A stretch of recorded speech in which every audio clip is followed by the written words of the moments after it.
ఓం శ్రీ గురుభ్యో నమ. ఓం శ్రీ మాత్రే నమ. డిసెంబర్ నెలలో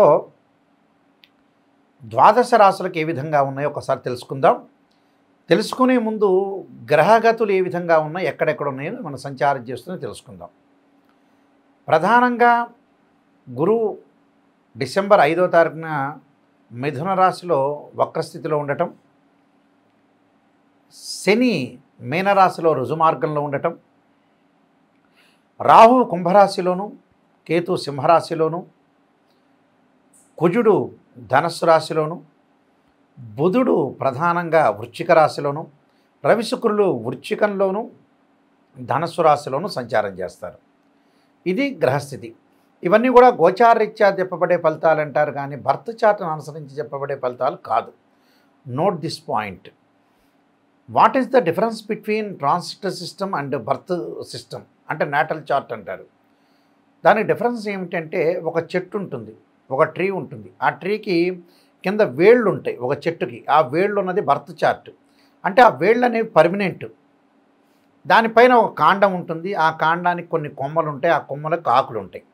ఈ ఆకులు సహజంగా ప్రతి చెట్టుకు కూడా రైన్ సీజన్లో ఆకులు వస్తాయి,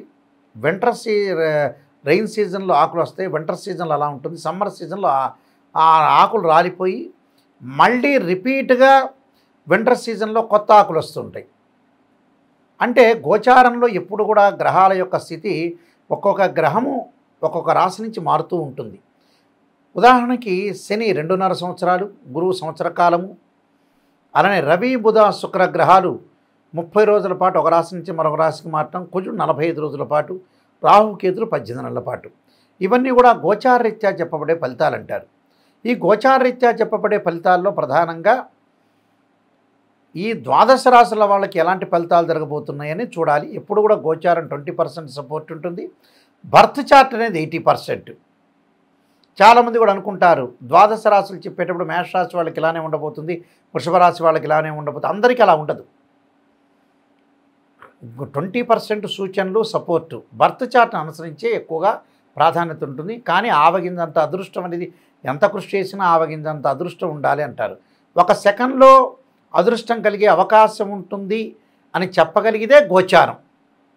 అంతేగాని హైదరాబాద్లో, గుంటూరులో, విజయవాడలో ఉన్న మేషరాశి వాళ్ళందరికీ నాయకంటి గారు చెప్పారంటే అలా జరుగుతుందని భావించద్దండి. మీరు నోట్ చేసుకోండి.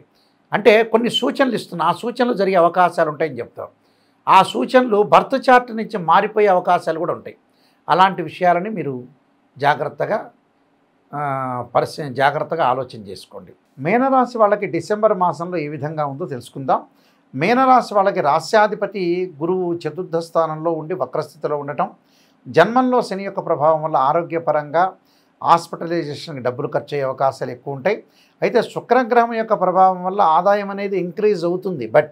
కానీ ఎంతో కొంత ఖర్చు అయ్యే సూచనలనే ఉంటాయి. కొంత ఆరోగ్యాన్ని పొదుపు చేయండి. ఆరోగ్యపరంగా మానసికంగా ఒత్తిడి గురి కాకుండా చూసుకోండి. ఎందుకు అనవసరంగా డబ్బులు ఖర్చు చేయటం? మానసికంగా ఒత్తిడికి మనం నివారణ చేసుకుంటే ఆ డబ్బు అనేది పొదుపుగా ఉండే అవకాశాలు ఎక్కువ ఉంటాయి. అంటే ఎక్స్పెండిచర్స్ బాగా పెరగకుండా చూసుకోండి. అలానే వివాహ శుభ కార్యక్రమాల్లో పాల్గొనే అవకాశాలు, బట్టలు కొనుగోలు, గృహ ఉపకరణ వస్తువులు కొనుగోలు చేస్తారు. అలానే ప్రతి వాళ్ళ విషయంలో కూడా అనవసరంగా కల్పించుకొని తగాదల వైపు వెళ్లకుండా చూసుకోండి. అలానే వీళ్ళకి 6వ స్థానంలో కేతు యొక్క సంచారం వల్ల పిత్రార్జితము, అన్నదమ్ముల మధ్యలో, అక్కచెల్లెల మధ్యలో బాగా కలిసి వచ్చే అవకాశాలు బాగా ఎక్కువ ఉంటాయి. అన్ని విషయాల్లో కూడా ముందంజలో ఉంటారు. వాహనాలు కొనుగోలు చేసే అవకాశాలు బాగా ఎక్కువ ఉంటాయి. తీర్థయాత్రలు, పుణ్యక్షేత్రాలు, నదీ స్థానం, సముద్ర స్థానం చేసే అవకాశాలు ఎక్కువ ఉంటాయి. అలానే బుధుడి యొక్క ప్రభావం వల్ల కూడా నూతన వ్యాపారము, నూతన విస్తరణ చేయకుండా ఉండటం మంచిది. ఉన్న వ్యాపారాన్ని చాలా జాగ్రత్తగా కొనసాగించి ముందుకు వెళ్ళటం చాలా మంచిది. అలానే శుక్రగ్రహం యొక్క ప్రభావం వల్ల లగ్జరీగా తిరిగే అవకాశాలు, స్త్రీ సౌఖ్యం లభించే అవకాశాలు ఎక్కువగా ఉంటాయి. ఎందుకంటే భాగ్యస్థానంలో శుక్రుడు వల్ల భాగ్యం కలిగే అవకాశం ఒకటి ఉంటుంది. అంటే డబ్బులు వస్తుంటాయి, డబ్బులు ఖర్చు పెట్టే అవకాశం ఉంటుంది. కానీ డబ్బుల్ని పొదుపు చేయండి.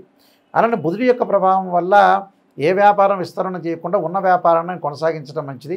శుక్రుడు దశమ స్థానంలో ఉన్న కుజుడు దశమ స్థానంలో ఉండటం వల్ల రియల్ ఎస్టేట్ రంగం వాటితో కూడా గొడవలు పడకుండా, గ్రాస్పింగ్ పవర్ ఉంది కదా అని ఎక్కువగా మాట్లాడితే కూడా కొన్ని ఇబ్బందికరమైన వాతావరణం వచ్చే అవకాశాలు ఉంటాయి. కాబట్టి కొన్ని నేను పరిహారాలు చెప్పబోతున్నా, ఆ పరిహారాలు మీరు పాటించండి.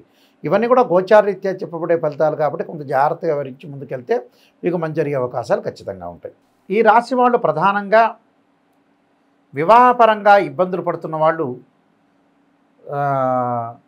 శుక్రుడి యొక్క ఆరాధన, భగవంతు మహాకాళి, మహాలక్ష్మి, మహాసరస్వతి ఆరాధన చేయటం, వివాహం కాని స్త్రీ పురుషులు ఎవరైతే ఉంటారో ఆడవాళ్ళు వరపాశుపతాశ్రుద్రాభిషేకం, అఘోర గౌరీపాశుపతాశ్రుద్రాభిషేకం, అబ్బాయిలు కన్యాపాశుపతాశ్రుద్రాభిషేకం, దాంతోపాటు భృగుపాశుపతాశ్రుద్రాభిషేకాలు, ఉద్యోగపరంగా ఇబ్బందులు కలుగుతున్న వాళ్ళు సూర్యభగవానుడి యొక్క ఆరాధన, సూర్య నమస్కారాలు, సూర్య గాయత్రి మంత్రాలు, అలానే ధనపరంగా ఇబ్బందులు పడుతున్న వాళ్ళు యక్షాయ కుబేరాయ వైశ్రవణాయ ధనధాన్యాధిపతే ధనం ధాన్యం సమృద్ధిమే దేహిమే దాపై స్వాహ అనే మంత్రాన్ని, సంతానం లేని వాళ్ళు సంతాల గోపాలకృష్ణ స్తోత్రాన్ని పారాయణం చేయటం, శ్లోకాన్ని పారాయణం చేయటం, రియల్ ఎస్టేట్ రంగం వాళ్ళు తప్పకుండా కుజుడి యొక్క ఆరాధన చేయాలి.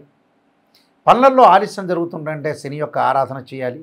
మానసికంగా ఆందోళన పొందుతున్న వాళ్ళు క్షీరపుత్రాయుధి అమృతతత్వాయుధి మే తన్నో చంద్రప్రచోదయాత అనే మంత్రాన్ని, దీర్ఘకాలిక వ్యాధులు ఉన్నవాళ్ళు శరీరే జర్జరీభూతే వ్యాధిగ్రస్తే కలేబరే ఔషధం జాహ్నవీతోయం అనే మంత్రాన్ని చక్కగా చదువుకోవటం, ఇవన్నీ కూడా విష్ణు సహస్రనామం, లలితా సహస్రనామాలు, ఆదిత్యాయ సోమాయ మంగళాయ చ బుధాయ చ గురు శుక్ర శనిభ్యచ్చ రాహవే కేతువే అనే మంత్రాన్ని చక్కగా, ఇలాంటి మంత్రాలు ప్రత్యేకంగా ఇలాంటివన్నీ కూడా చదువుకోవటం చాలా మంచిది. అయితే దీనికి యజ్ఞయాగాది క్రతువులన్నీ కూడా ఉన్నాయి. కానీ చాలామంది కూడా ఏం ఆలోచన చేస్తున్నారంటే బర్త్ చార్ట్ ఎప్పుడు కూడా ఇంపార్టెంట్. బర్త్ చార్ట్లో వాళ్ళ లగ్నాన్ని అనుసరించి రాశిచక్రము, నవాంశము, భావచక్రాలు, సప్తమాంశము, దశమాంశం అనే D16 చార్ట్స్ ఉంటాయి. అలా వైదిక ఆస్ట్రాలజీలో, అలానే కేపీ సిస్టంలో చూసుకోవచ్చు. సబ్లార్డు, సబ్లార్డు, ఇవన్నీ కూడా నక్షత్ర జ్యోతిష్యం చూసుకోవాలి. అలానే ఎన్ని డిగ్రీల్లో మ్యాథమెటికల్ క్యాలిక్యులేషన్స్ పెట్టి రాశిని మ్యాథమెటికల్ క్యాలిక్యులేషన్ చేసి జాతక చక్రాన్ని చూడాలి. అలానే ఒక జాతకం ఒక జాతకానికి మ్యాచ్ అవుతుందా లేదంటే చాలామంది కేవలం గుణాలను మాత్రమే చూసుకుంటారు. 18 గుణాలు వస్తే బాగుండని, అది కాదు. గ్రహమైత్రి, రాశి పొంతన, శ్రీదీర్ఘ కూటమి, మహేంద్ర పొంతన, అలానే తారాబలము, వర్ణకూటమి, వస్యకూటమి, అలానే షష్టాష్టకాలు, ద్విద్వాదశాలు, శుభనవపంచకాలు, ఇలాంటివన్నీ కూడా కాకుండా జాతకంలో విడివిడిగా అమ్మాయి అబ్బాయి జాతకంలో ఎలాంటి దోషాలు ఉన్నాయి చూసుకోవాలి. శుక్రదోషమా, కుజదోషమా, పునర్భవ దోషమా, కాలసర్పదోషమా, సర్పదోషమా, ఇలాంటివన్నీ కూడా 2, 7, 8, 12 స్థానాల వివాహానికి, వృత్తిపరంగా ఉండే దశమం, దానికి ద్వాదశ భావ ఏదైతే ఒక లగ్నకుండాలని మనం పరిశీలన చేసేటప్పుడు దానిలో ఉండే గ్రహము, రాస్యాధిపతి, భావాధిపతి మూడింటిని కూడా అనాలిసిస్ చేయాలి. అన్ని చక్రాలని అనాలిసిస్ చేయాలి.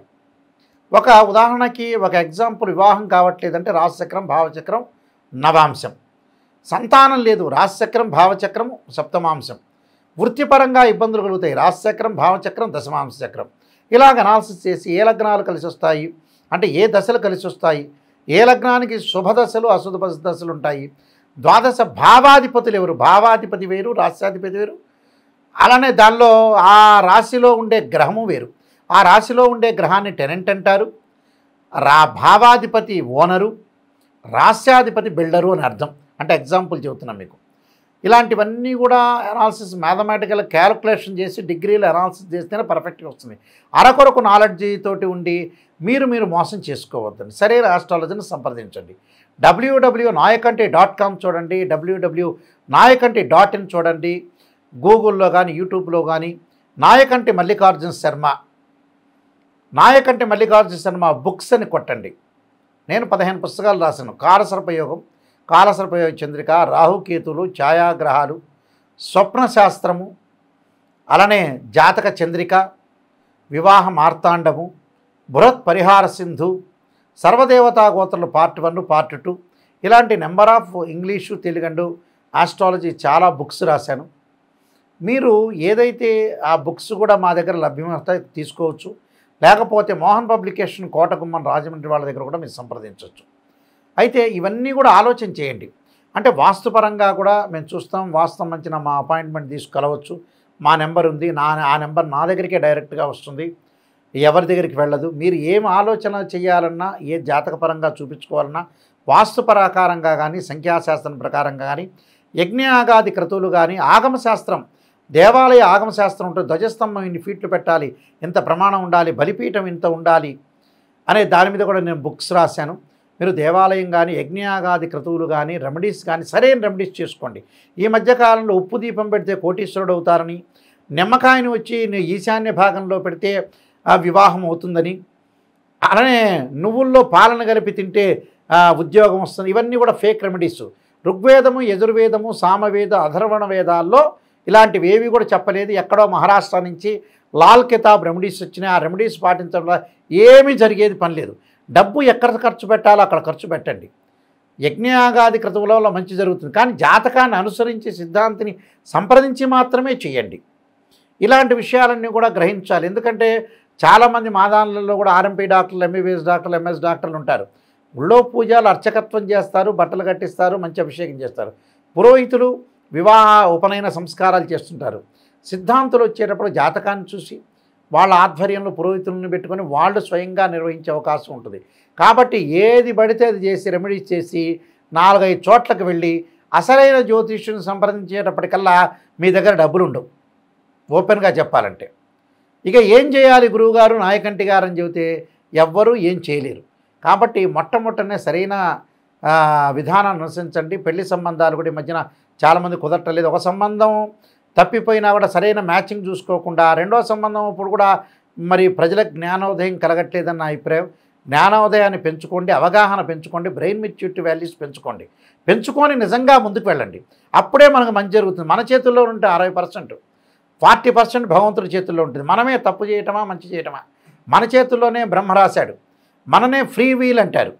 అందువల్ల మన చేతుల్లోనే ఉంటుంది. కాబట్టి మీరు జాగ్రత్తగా ఆలోచన చేసి మీ అందరికీ కూడా మంచి జరగాలని, ఆ పరమేశ్వరుడి యొక్క అనుగ్రహాన్ని కూడా పొందాలని ఆశిస్తూ సర్వే జనా సుఖినో భవంతు.